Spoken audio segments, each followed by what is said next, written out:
Capítulo 12. Domino a fina arte de dizer nomes. É perturbador acordar como galinha. Meu bar flutuava por uma água escura. Minhas asas brilhantes se agitavam enquanto eu tentava descobrir para que lado ficava o alto. Presumi que meu corpo estava em algum lugar próximo, talvez já afogado no banco traseiro do Mercedes, mas eu não conseguia pensar em um jeito de voltar a ele. Por que diabo Bess havia nos levado para um portal debaixo d'água? Eu esperava que o pobre Carter tivesse sobrevivido de algum modo. Talvez Bess tenha sido capaz de tirá-lo do carro. Mas morrer envenenado em vez de afogado não parecia muito melhor. Fui pega por uma corrente e arremessada para o Duat. A água se transformou em neblina fria. Uivos e rosnados preenchiam a escuridão. Minha aceleração foi diminuindo e quando a neblina se dissipou, eu estava de volta à casa do Brooklyn, flutuando do lado de fora da porta da enfermaria. Em um banco encostado à parede, sentados juntos como velhos amigos, vi Anubis e Walt Stone. Eles pareciam estar esperando uma notícia ruim. As mãos de Walt repousavam unidas no colo. Seus ombros estavam caídos. Ele trocara de roupa. Uma camiseta sem mangas, nova, short novo, mas parecia não ter dormido desde que voltara de Londres. Anubis conversava com ele em um tom suave, como se tentasse amenizar sua dor. Eu nunca tinha visto Anubis vestindo os tradicionais trajes egípcios antes, o peito nu, um colar de ouro e rubi pendurado no pescoço e um saiote preto simples enrolado na cintura. Não era um visual que eu recomendaria para a maioria dos garotos, mas em Anubis ficava ótimo. Eu sempre imaginara que ele pareceria magrelo, sem camisa. Não que eu imaginasse isso com muita frequência, veja bem, mas ele estava em excelente forma. Devia haver uma ótima academia no mundo inferior, com lápides para supinos e tudo o mais. Enfim, depois do choque de vê-los juntos, meu primeiro pensamento foi de que algo terrível devia ter acontecido com Jas. O que foi? Perguntei, sem saber se eles podiam me ouvir. O que aconteceu? Walt não reagiu, mas Anubis levantou a cabeça. Como sempre, meu coração fez uma dancinha da alegria sem minha autorização. Os olhos dele eram tão fascinantes que me esqueci completamente de como usar o cérebro. Eu disse. Eu sei, Liz teria ficado orgulhosa. Cede, disse Anubis. Você não devia estar aqui. Carter está morrendo. Isso me chacoalhou de volta à realidade. Eu sei, menino chacal. Eu não pedi para vir. Espere, por que estou aqui? Anubis apontou para a porta da enfermaria. Acho que o espírito de Jas chamou você. Ela está morta? Eu estou morta? Nenhuma das duas, mas ambas estão às portas da morte. Nenhuma das duas, mas ambas estão às portas da morte, o que significa que a alma de vocês pode conversar com bastante facilidade. Só não demore. Walt ainda não tinha percebido minha presença. Eu não consegui contar a ela, ele murmurou. Por que não consegui contar a ela? Ele abriu as mãos. Abrigado nelas havia um amuleto Shen dourado, exatamente como aquele que ele me dera. Anubis, qual é o problema com ele? Perguntei. Ele não me ouve? Anubis pôs a mão no ombro de Walt. Ele não vê nenhum de nós, embora eu acredite que possa sentir minha presença. Ele me chamou em busca de orientação. Por isso estou aqui. Orientação sua? Por quê? Acho que isso soou mais ríspido do que eu pretendia, mas de todos os deuses que Walt poderia ter chamado, Anubis me parecia a escolha menos provável. Ele olhou para mim e seus olhos eram mais melancólicos do que de costume. Você deve entrar agora, Cede, ele disse.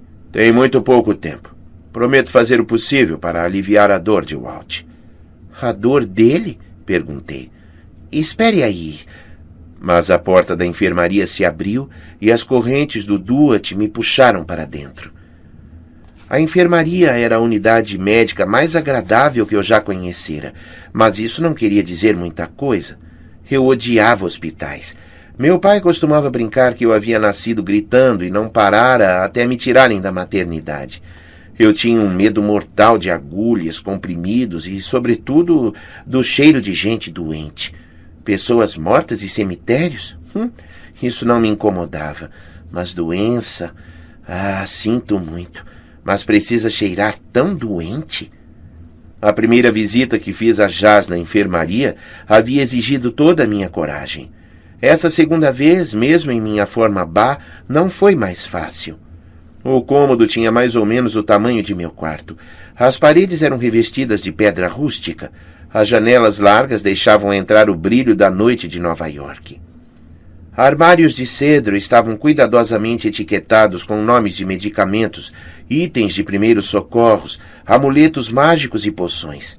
Em um canto havia uma fonte com uma estátua em tamanho natural da deusa leoa Sekhmet, patrona dos curadores. Eu já ouvira dizer que a água que fluía das mãos de Sekhmet podia curar resfriado e gripe instantaneamente e fornecia boa parte da dose de... Eu já ouvira dizer que a água que fluía das mãos de Sekhmet podia curar resfriado e gripe instantaneamente e fornecia boa parte da dose diária necessária de vitaminas e ferro, mas nunca tive coragem de beber um gole. O barulho da fonte era bastante tranquilo. Em vez de antisséptico, havia no ar o perfume de baunilha das velas encantadas que flutuavam pelo recinto. Mesmo assim, o lugar me deixava tensa. Eu sabia que as velas monitoravam as condições do paciente. A chama mudava de cor para indicar problemas. No momento, todas tremulavam em torno da única cama ocupada, a de Jas. As chamas eram de um tom escuro de laranja. As mãos de Jas estavam cruzadas sobre o peito. Os cabelos louros haviam sido penteados sobre o travesseiro. Ela sorria suavemente, como se estivesse no meio de um sonho agradável. Sentada ao pé da cama de Jas estava Jas, ou pelo menos uma imagem verde tremulante de minha amiga. Não era um Ba. A forma era totalmente humana. Fiquei imaginando se ela havia morrido, afinal, e se o que eu via era seu fantasma. Jas. Uma onda renovada de culpa me invadiu. Tudo o que tinha dado errado nos últimos dias começara com o sacrifício de Jas, que havia sido culpa minha. Você está... morta? Não, Sadie. Este é meu Ren. Seu corpo transparente tremulou. Quando olhei mais atentamente, vi que ele era composto por imagens, como um vídeo 3D da vida de Jas. A bebê Jas, sentada em uma cadeira alta, sujando o rosto com papinha. Jas, aos 12 anos, dando cambalhotas no ginásio da escola, tentando uma vaga em sua primeira equipe de líderes de torcida. Jas atual, abrindo seu armário no colégio e encontrando um reluzente amuleto Jed, nosso cartão de visita mágico que a levara ao Brooklyn. Seu Ren, eu disse. Outra parte de sua alma? A imagem brilhante verde assentiu. Os egípcios acreditavam que havia 5 partes diferentes da alma. O Ba é a personalidade. O Ren é... seu nome, eu lembrei. Mas como isso pode ser seu nome? Meu nome é minha identidade, ela explicou. A soma de minhas experiências. Desde que ele seja lembrado, eu ainda existo, mesmo que morra. Entendeu? Não, nem um pouco. Mas entendi que ela talvez morresse e que seria minha culpa. Eu sinto muito. Tentei não começar a chorar. Sinto muito. Se eu não tivesse pegado aquele papiro estúpido... Sadie, não lamente. Fico feliz por você ter vindo. Mas tudo acontece por um motivo, Sadie. Até os eventos ruins. Isso não é verdade, respondi. É muito injusto. Como Jas podia ser tão gentil e tranquila, mesmo estando em coma? Eu não queria ouvir que coisas ruins aconteceram como parte de um plano maior. Eu odiava quando as pessoas diziam isso. Havia perdido minha mãe, tinha perdido meu pai. Minha vida fora virada de cabeça para baixo e eu quase morrera inúmeras vezes. Agora, até onde eu sabia, estava morta ou morrendo. Meu irmão estava envenenado e se afogando, e eu não podia ajudá-lo. Nenhum motivo vale tudo isso, eu disse. A vida é aleatória, é dura, Jas ainda sorria e parecia estar se divertindo um pouco. Murmurei. Você queria me deixar zangada, não é? Essa é a Sadie que todos amamos. O pesar não é realmente produtivo. Você fica melhor quando está brava. Imaginei que ela estivesse certa, mas não tinha que gostar disso. Então por que me trouxe aqui? 2 assuntos, ela falou. O primeiro é que você não está morta, e quando acordar terá apenas uns poucos minutos para curar Carter. Vai precisar agir rapidamente. Usando a estátua de cera, eu disse. Sim, entendi isso, mas não sei como. Não sou boa em cura. Só há mais um ingrediente importante. Você sabe qual é? Não sei. Jas levantou uma sobrancelha como se eu estivesse apenas sendo teimosa. Está quase entendendo, Sadie. Pense em Isis. Pense em como você canalizou seu poder em São Petersburgo. A resposta virá a você. Mas... temos que nos apressar. O segundo assunto. Você vai precisar da ajuda de Walt. Sei que é arriscado. Sei que Beza preveniu contra isso. Mas use o amuleto para chamar o Walt até você. É isso que ele quer. Alguns riscos valem a pena, mesmo que signifique perder uma vida. Perder a vida de quem? Dele?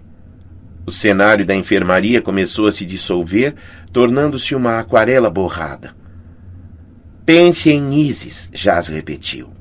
E Sadie, existe um propósito. Você nos ensinou isso. Escolhemos acreditar no Maat, criamos ordem a partir do caos, e beleza e significado a partir da aleatoriedade. Isso é o Egito. Por isso seu nome, seu reino, tem sobrevivido há milênios. Não se desespere. Caso contrário, o caos vencerá. Lembrava-me de ter dito algo parecido em uma de nossas aulas, mas nem mesmo naquela época eu acreditava nisso. Vou lhe contar um segredo, falei. Sou uma péssima professora.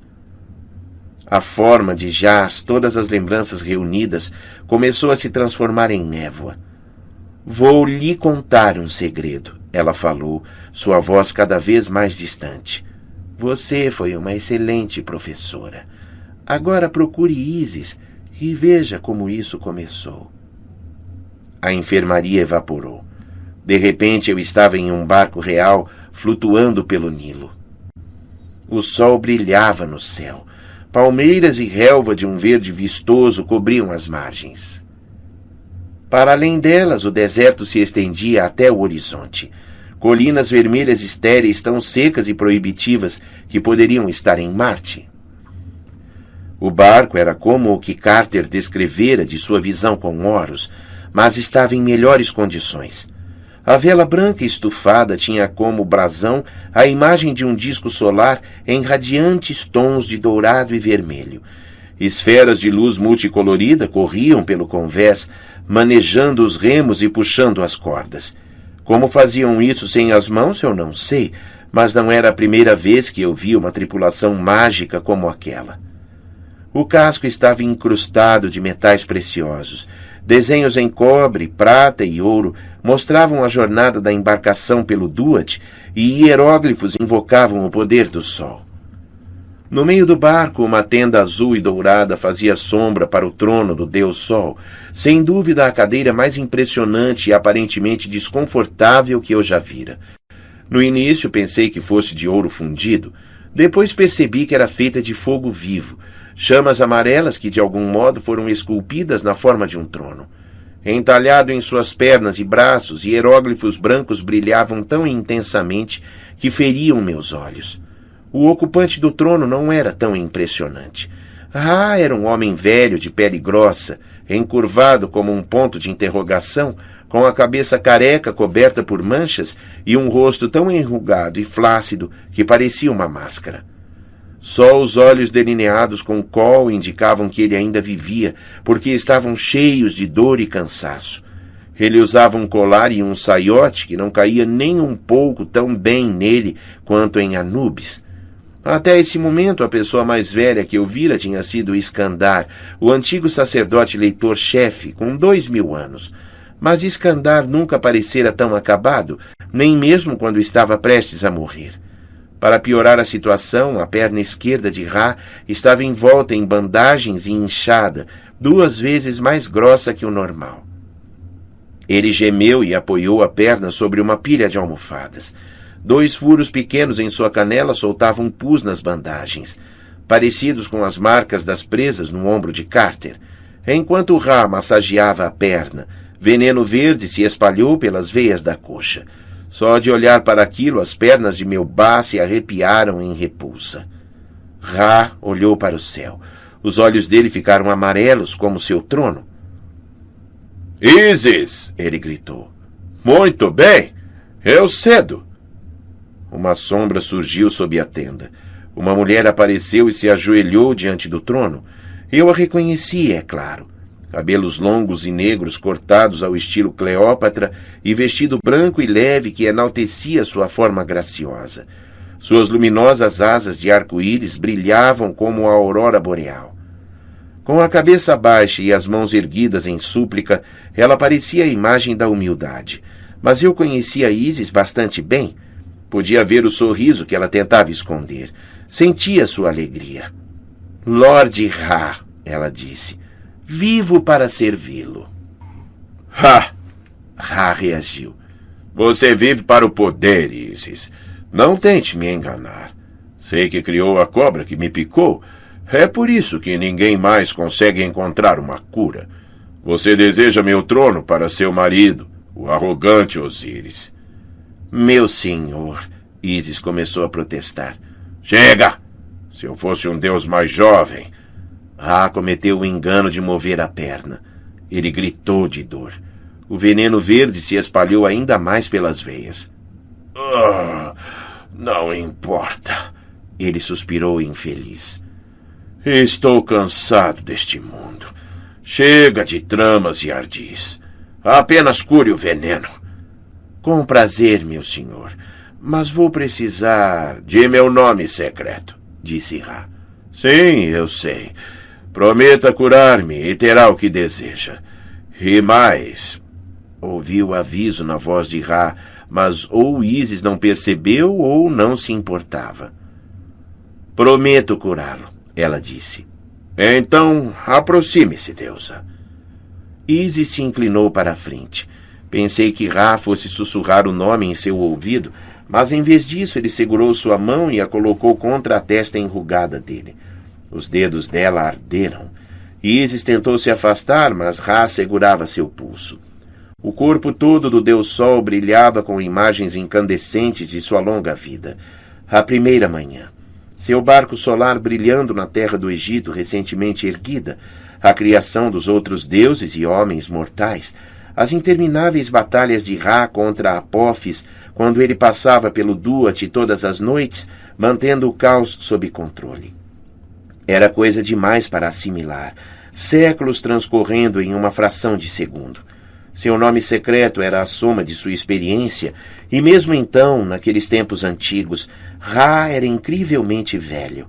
A aura de fogo se espalhou pela mão de Isis, subindo pelo braço até que todo o seu corpo estivesse envolvido por chamas. Ela gritou uma vez. Depois as chamas apagaram.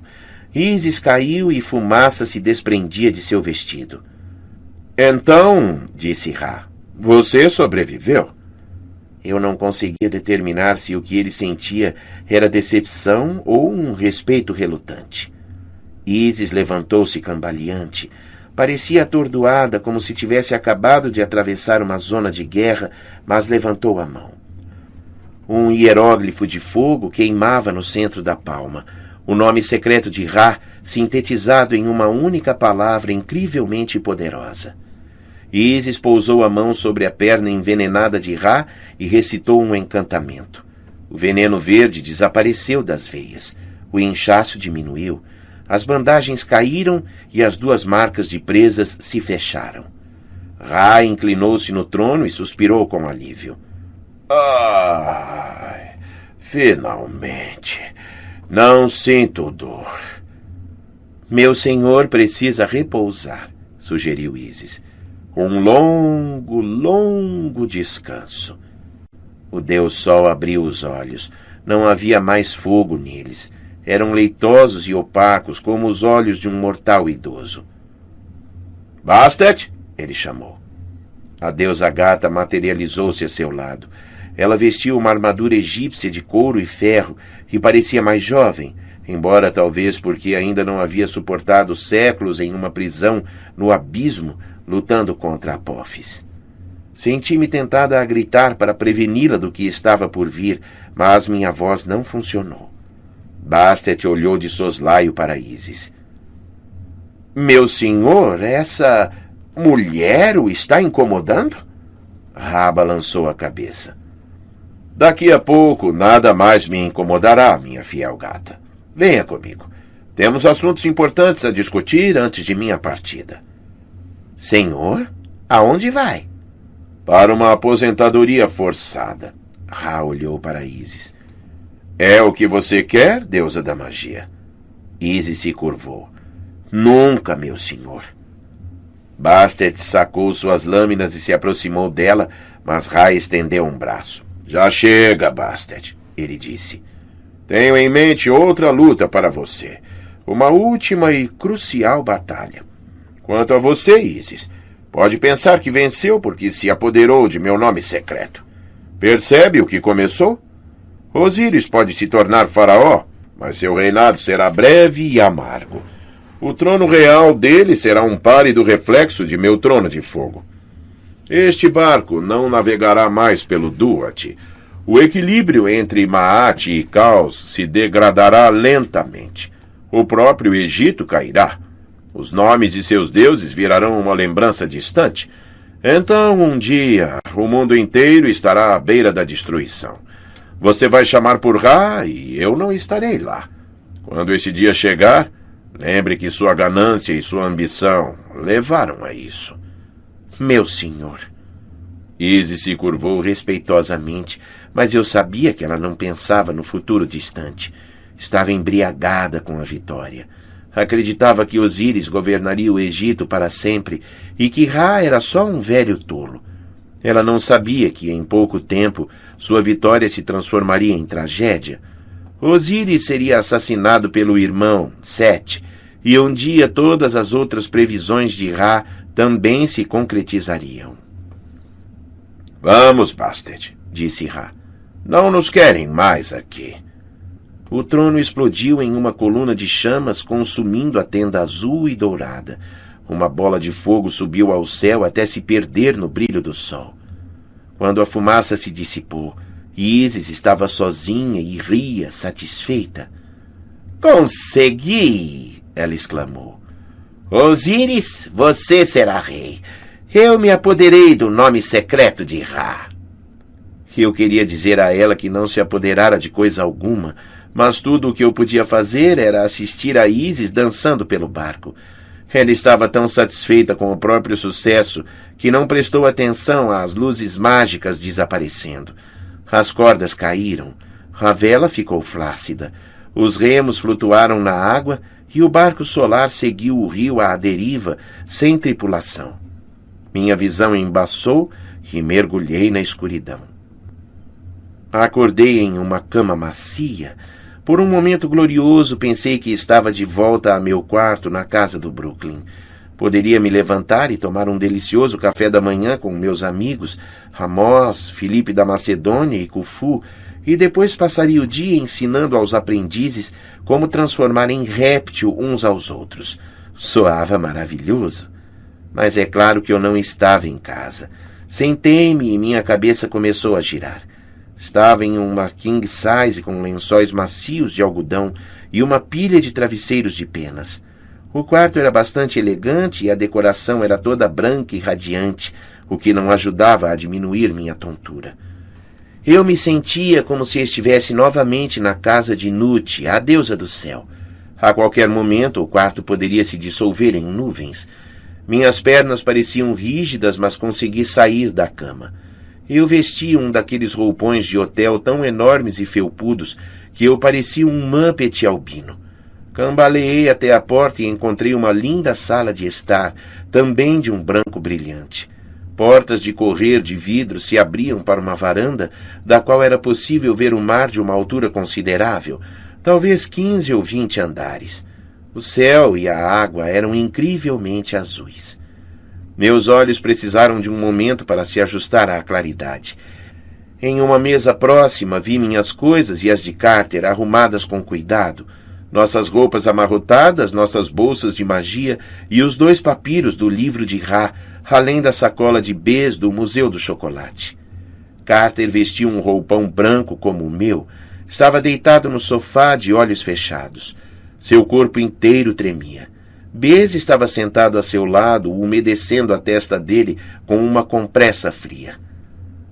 Como ele está? Perguntei. Bess olhou para mim. Parecia um turista em miniatura vestindo uma camisa havaiana escandalosa, short caqui e chinelos de borracha. Era um americano feio, tamanho extra pequeno. Finalmente, ele disse. Já estava começando a pensar que você nunca ia acordar. Dei um passo adiante, mas a sala balançou para a frente e para trás. Cuidado! Bess se aproximou correndo e segurou meu braço. Você levou uma bela pancada na cabeça. Ai, não tem importância, resmunguei. Preciso ajudar Carter. Ele está muito mal, Sadie. Não sei se... Eu posso ajudar. Minha varinha e a estatueta de cera. Sim, tudo bem. Eu vou buscá-las. Com a ajuda de Bess, cambaleei até Carter. Bess foi buscar minhas ferramentas enquanto eu examinava a testa de meu irmão. A febre estava mais alta que antes. As veias em seu pescoço haviam ficado verdes por causa do veneno, como as de Ra em minha visão. Olhei intrigada para Bess. Por quanto tempo eu dormi? É quase meio-dia de terça-feira. Ele espalhou meus itens de magia no chão, aos pés de Carter. Então, mais ou menos umas 12 horas. 12 horas? Bess, esse é o tempo máximo que Seth disse que Carter poderia sobreviver antes que o veneno o matasse. Por que você não me acordou antes? Ele ficou tão vermelho quanto sua camisa havaiana. Eu tentei. Eu tirei vocês 2 do Mediterrâneo e os trouxe para o hotel, não foi? Usei todos os feitiços de despertar que conheço, mas você continuava resmungando sobre o Alt, Anubis, nomes secretos. Tudo bem, eu disse. Só me ajude. A campainha soou. Bess fez um sinal me pedindo calma. Ele falou em outro idioma, possivelmente árabe, e um garçom do hotel abriu a porta. O homem se curvou para Bess como se o anão fosse um sultão e entrou empurrando um carrinho carregado com frutas tropicais, pães recém-assados e refrigerantes. Excelente, Bess falou. Já volto. Você está perdendo tempo, disse irritada. É claro que ele me ignorou. Pegou sua sacola em cima da mesa e tirou a cabeça de chocolate de Vladimir Lenin. Os olhos do garçom se escancararam. Bess pôs a cabeça no meio do carrinho e assentiu como se aquela fosse um arranjo de centro perfeito. Bess pôs a cabeça no meio do carrinho e assentiu como se aquele fosse um arranjo de centro perfeito. Deu mais algumas ordens em árabe ao garçom e entregou a ele um punhado de moedas de ouro. O garçom se curvou, aparentemente aterrorizado, e saiu do quarto andando de costas, ainda curvado. Onde estamos exatamente? Perguntei. E por que você é tratado como um rei aqui? Alexandria, Egito, Bess respondeu. Peço desculpas pela chegada turbulenta. É um lugar para onde é complicado se teletransportar. A velha capital de Cleópatra, sabe? Onde o Império Egípcio caiu, então a magia acaba ficando meio distorcida. Os únicos portais em funcionamento são os da Cidade Velha, que fica perto da costa, 10 metros debaixo d'água. E este lugar?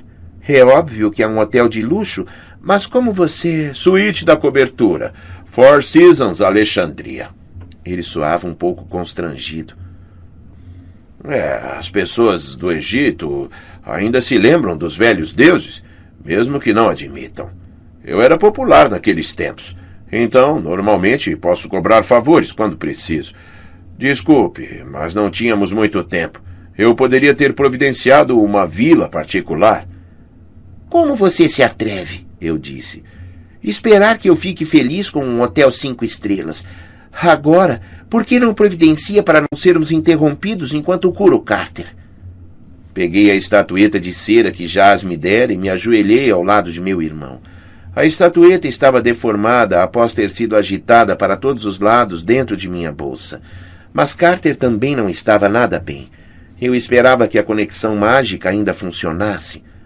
Carter, falei, vou curar você, mas preciso de sua ajuda. Toquei sua testa febril. Agora sabia por que Jas havia aparecido para mim como um ren, a parte da alma que representava seu nome. Sabia por que ela me mostrara a visão de Isis e Ra. Está quase entendendo, Sede, ela dissera. Eu nunca havia pensado sobre isso antes, mas o ren é o mesmo que um nome secreto de alguém. Era mais que uma palavra especial. O nome secreto contém seus pensamentos mais sombrios, seus momentos mais constrangedores, seus maiores sonhos, seus piores medos, tudo embalado junto.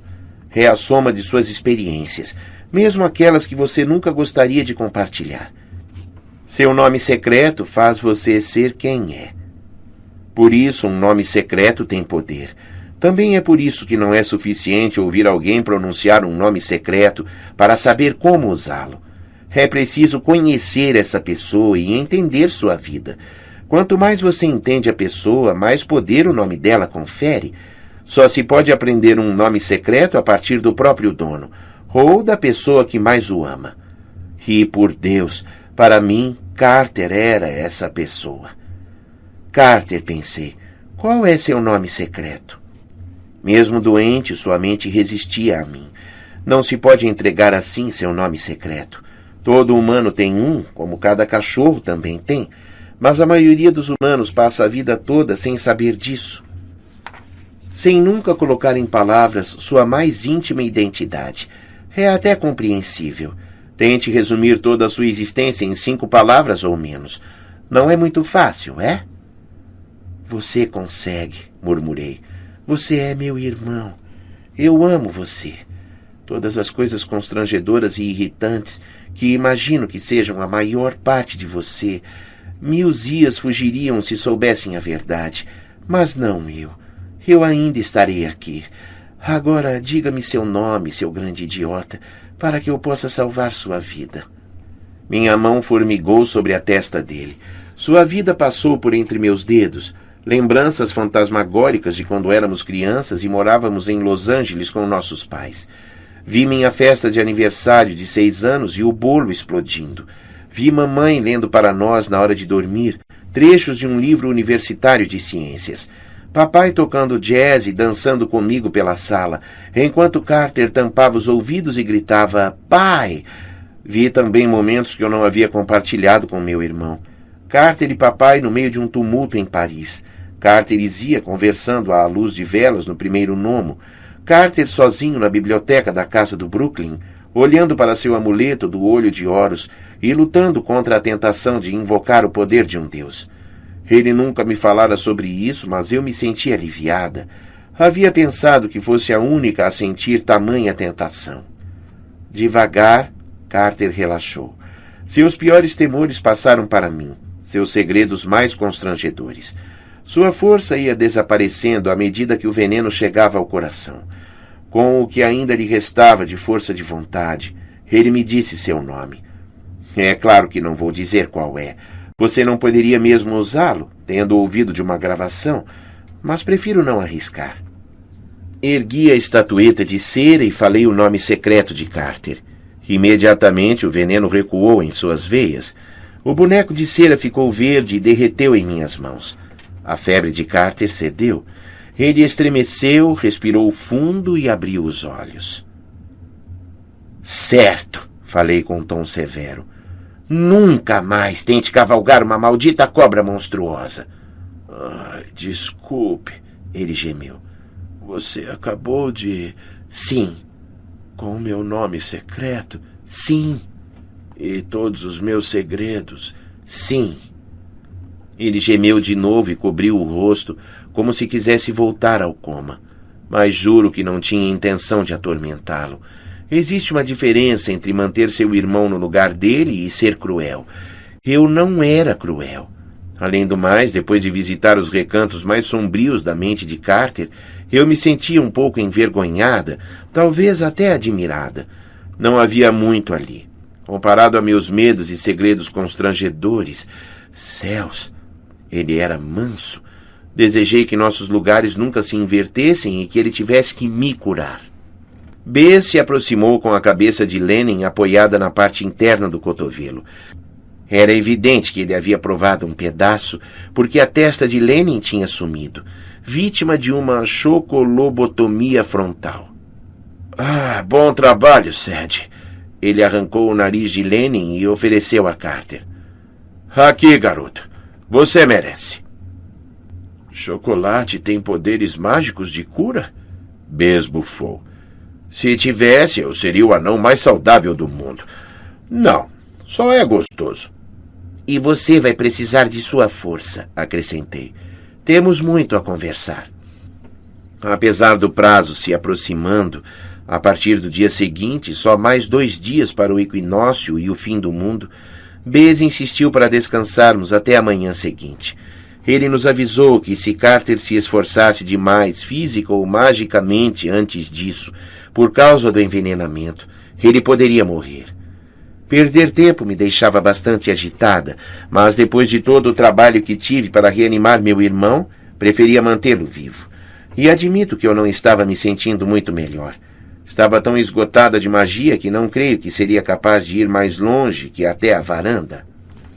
Bess ligou para a recepção e pediu a alguém que comprasse roupas novas e objetos pessoais para nós na cidade. Não sei como se diz coturno em árabe, mas a funcionária do hotel conseguiu encontrar um novo par. Quando trouxe nossas coisas, ela tentou entregar as botas a Carter e fez uma expressão horrorizada quando Bess apontou para mim. Também recebi tinta para cabelo, uma calça jeans confortável, uma camiseta de algodão com estampa camuflada nas cores do deserto e um lenço de cabeça que devia ser a última moda entre as mulheres egípcias, mas decidi não usar, já que ele provavelmente não ia combinar com as mechas roxas que eu queria fazer no cabelo. Carter ganhou um jeans, botas e uma camiseta com os dizeres propriedade da Universidade de Alexandria em inglês e árabe. Era evidente que até a funcionária do hotel o identificara como um grande nerd. A moça também conseguiu encontrar suprimentos para nossas bolsas de magia, blocos de cera, barbante e até um pouco de papiro e de tinta, embora eu duvide que Bess tenha explicado a ela para que serviriam. Depois que ela saiu, Bess, Carter e eu pedimos mais comida ao serviço de quarto. Nós nos sentamos na varanda e vimos a tarde passar. A brisa do Mediterrâneo era fresca e agradável. A moderna Alexandria se estendia à nossa esquerda, uma mistura estranha de cintilantes arranha-céus, edifícios decadentes e ruínas antigas.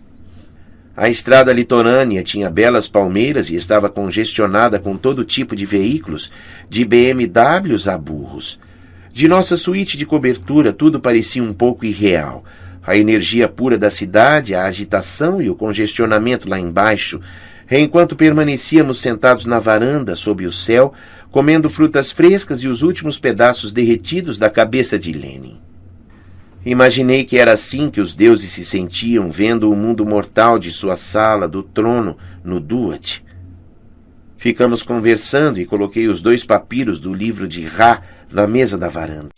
Pareciam completamente simples e inofensivos, mas quase havíamos morrido para obtê-los. Faltava encontrar mais um, e então começaria a verdadeira diversão. Descobrir como usá-los para despertar Ra.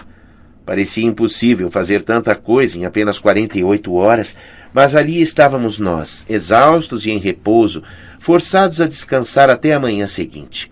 Com seu heroísmo estúpido, Carter acabara sendo mordido por aquela cobra do Dr. Dolittle, e ele diz que eu sou impulsiva. Enquanto isso, Amos e nossos aprendizes inexperientes ficaram sozinhos na casa do Brooklyn, preparando as defesas contra Vlad Menshikov, um mago tão implacável que conseguira o nome secreto do deus do mal. Apontei a Carter o que havia acontecido em São Petersburgo depois de ele ter sido envenenado, como eu havia devolvido o nome de Sete em troca da localização do último papiro, um lugar chamado Baaria. Descrevi minha visão de Anubis e Walt, a conversa com o espírito de Jaz e minha viagem de volta no tempo até o barco solar de Ra. A única informação que não revelei, que Sete havia falado sobre o vilarejo de Zia chamar-se Amra-Makan. E sim, sei que isso era errado, mas eu acabara de estar na cabeça de Carter. Agora entendi a importância de Zia para ele. Sabia quanto qualquer informação sobre ela o abalaria. Carter estava sentado em uma espreguiçadeira e eu o via com atenção. Sua cor havia voltado ao normal.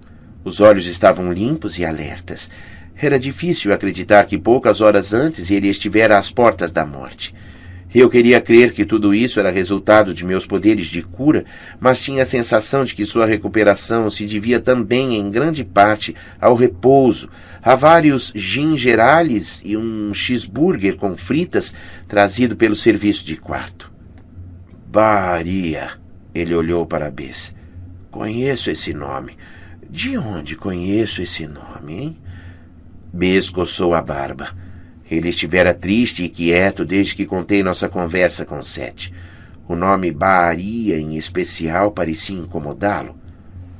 É um oásis bastante longe no deserto, ele falou. As múmias enterradas ali só foram descobertas em 1996. Na ocasião, um burro estúpido enfiou a pata em um buraco no chão e quebrou a tampa de uma tumba. Isso! Carter sorriu para mim com aquele ar de "Eba, história é legal". Então percebi que ele já devia estar se sentindo melhor. Ele se chama Vale das Múmias Douradas. Gosto de ouro, eu disse, mas de múmias, nem tanto. Ah, é só porque ainda não conheceu muitas delas, respondeu Bess.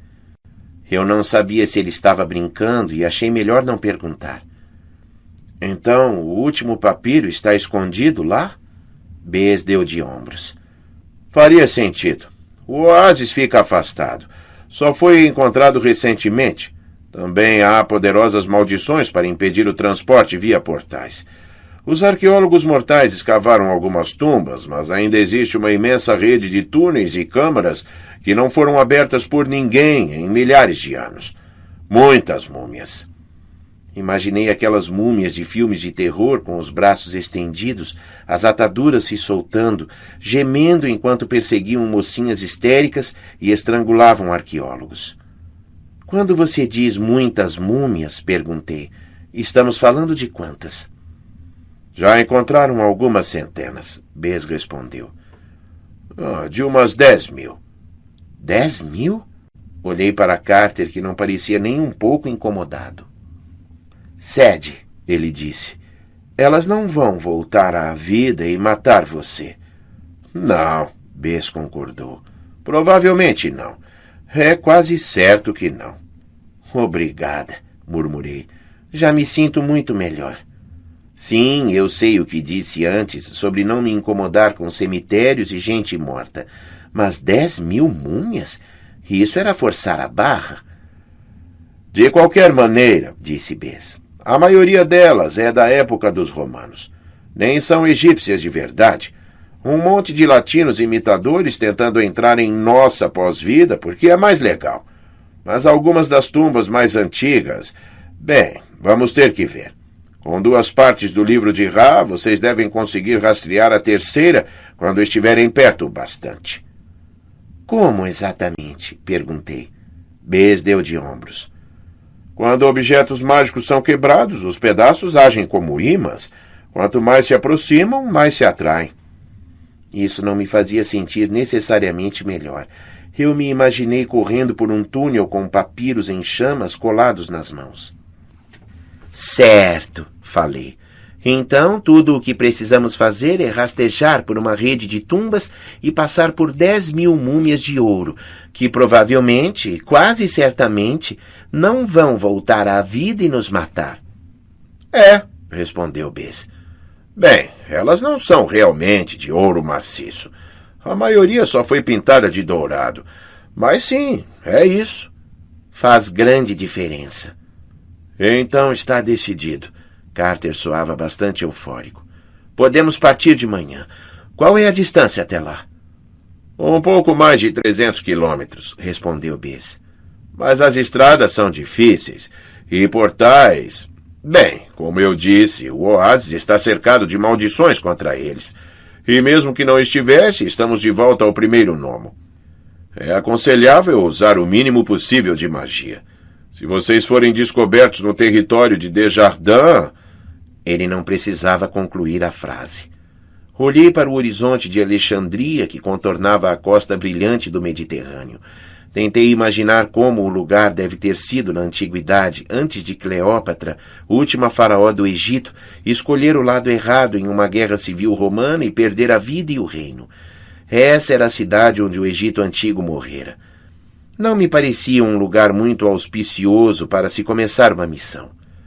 Infelizmente, eu não tinha escolha.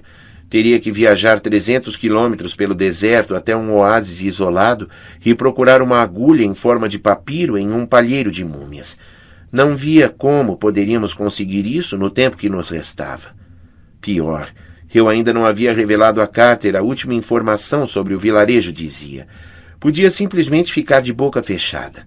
Essa seria a escolha egoísta. Podia ser até a escolha correta, já que eu precisava de sua ajuda e não podia correr o risco de distraí-lo. Mas eu não podia esconder isso dele. Invadir a sua mente e aprender a seu nome secreto. O mínimo que eu devia fazer era ser honesta com ele. Carter, tem mais uma coisa. Seth queria que você soubesse. O nome do vilarejo, dizia, era Al-Amhamacan. Carter ficou um pouco verde de novo. E você se esqueceu de me contar? Lembre-se de que Seth é um mentiroso, eu disse. Ele não queria ser prestativo. Só revelou essa informação porque queria provocar o caos entre nós. Eu já podia ver que o perdia. Sua mente estava presa em uma forte correnteza que o vinha arrastando desde janeiro. A ideia de que poderia salvar Zia. Agora que eu estivera dentro de seus pensamentos, sabia que ele não ia descansar. Não conseguiria descansar até que a encontrasse. Era algo que ia muito além de gostar da menina. Carter havia se convencido de que ela fazia parte de seu destino. Um de seus segredos mais sombrios? No fundo, Carter ainda se ressentia por nosso pai não ter conseguido salvar nossa mãe, embora ela tivesse morrido por uma causa nobre e embora tivesse sido uma opção dela se sacrificar. Carter simplesmente não podia falhar com Zia do mesmo modo, e não importava o que estava em jogo. Ele precisava de alguém que acreditasse nele, precisava de alguém para salvar, e estava convencido de que Zia era essa pessoa. Sinto muito, uma irmã mais nova não serve. Isso me magoava, principalmente porque eu não concordava com ele, mas sabia que não seria bom discutir. Eu só o afastaria mais de mim. Al-Amhamacan, ele disse. Meu árabe não é muito bom, mas Macan é lugar. Sim, Bess confirmou. Al-Amha significa a vermelha. Carter arregalou os olhos. O lugar das areias vermelhas. A voz do Museu do Brooklyn diz que Zia dormia no lugar das areias vermelhas. Ele me olhou suplicando. Sede, são as ruínas do vilarejo natal dela. Foi lá que Iskandar a escondeu. Precisamos encontrá-la. E pronto. O destino do mundo é jogado pela janela. Precisamos encontrar Zia. Eu podia ter apontado várias questões. Ele estava acreditando na palavra de um espírito do mal que provavelmente estava falando por Apophis. Se Apophis sabia onde Zia estava, por que nos diria, se não para nos distrair e atrasar? E se ele queria Zia morta, por que ainda não a matara? Além disso, Seth nos dera o nome Al-Amhamacan. Seth nunca tinha boas intenções. Era evidente que pretendia nos dividir. Por último, mesmo sabendo o nome do vilarejo, isso não significava que conseguiríamos encontrá-lo. O lugar havia sido destruído quase uma década antes. Mas olhei para Carter e percebi que seria inútil tentar argumentar racionalmente. Essa não era uma escolha racional. Ele viu uma chance de salvar Zia e ia aproveitá-la. Não é uma boa ideia, eu disse simplesmente. E sim, era muito estranho ter que admitir o papel da irmã responsável. Carter se virou para Bess. Você conseguiria encontrar esse vilarejo? O deus anão ajeitou a camisa havaiana. Talvez, mas levaria algum tempo. Vocês têm pouco mais que 2 dias. O equinócio começa depois de amanhã ao pôr do sol. Chegar ao oásis de Baharia vai levar um dia inteiro de viagem. Encontrar esse vilarejo em ruínas, mais um dia tranquilamente. E se ele for às margens do Nilo, fica na direção oposta. Quando tiverem o livro de Ra, vão precisar de pelo menos mais um dia para descobrir como usá-lo. Garanto que despertar Ra vai exigir uma viagem ao Duat, onde o tempo é sempre imprevisível. Vocês terão de estar de volta com Ra ao amanhecer do equinócio. Não temos tanto tempo, resumi. É o livro de Ra ou Zia. Por que eu pressionava Carter se sabia o que ele ia dizer? Não posso abandoná-la. Ele olhou para o sol, que já mergulhava rumo ao horizonte. Ela tem um papel a desempenhar, Sede. Não sei qual é, mas é importante. Não podemos perdê-la. Eu esperei. Era óbvio o que precisaria acontecer, mas Carter não diria. Respirei fundo. Vamos ter que nos separar. Você e Bess vão procurar Zia. Eu vou atrás do papiro. Bess tossiu. Falando em ideias que não são boas... Carter não conseguia me encarar nos olhos. Eu sabia que ele se importava comigo. Sabia que ele não queria se ver livre de mim, mas pude sentir seu alívio. Ele queria ser dispensado de suas responsabilidades para poder ir atrás de Zia. Você salvou minha vida, ele disse. Não posso deixá-la ir sozinha ao deserto. Tirei meu colar Shen. Não vou sozinha. O Alt se ofereceu para ajudar. Ele não pode, disse Bess. Mas você não me diz por quê, falei. Bess hesitou. Escute, eu prometi a Bastet que cuidaria de vocês, que os manteria em segurança. E espero que você cuide muito bem de Carter. Ele vai precisar que você encontre esse vilarejo. Quanto a mim, Walt e eu damos conta. Mas, seja qual for a droga do segredo de Walt, do que quer que você esteja tentando protegê-lo, isso o está fazendo sofrer. Ele quer ajudar, e vou aceitar a ajuda. O anão me encarou irritado, talvez imaginando se poderia gritar "bu" e vencer a discussão. Acho que ele percebeu que sou teimosa demais. Bess suspirou resignado. 2 jovens viajando sozinhos pelo Egito.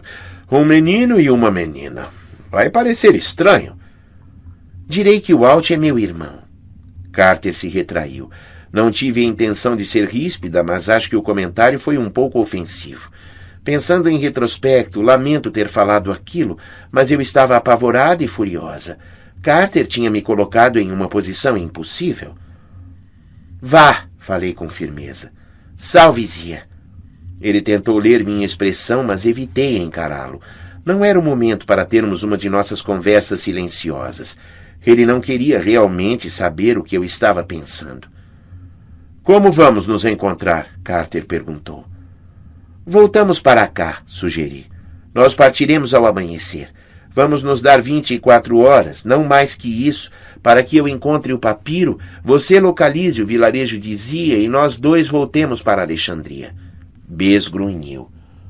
Não é tempo suficiente. Mesmo que tudo corra perfeitamente, isso os deixará com cerca de 12 horas para montar o livro de Ra e usá-lo antes da véspera do equinócio. Ele tinha razão. Era impossível. Mas Carter assentiu. É nossa única chance. Precisamos tentar.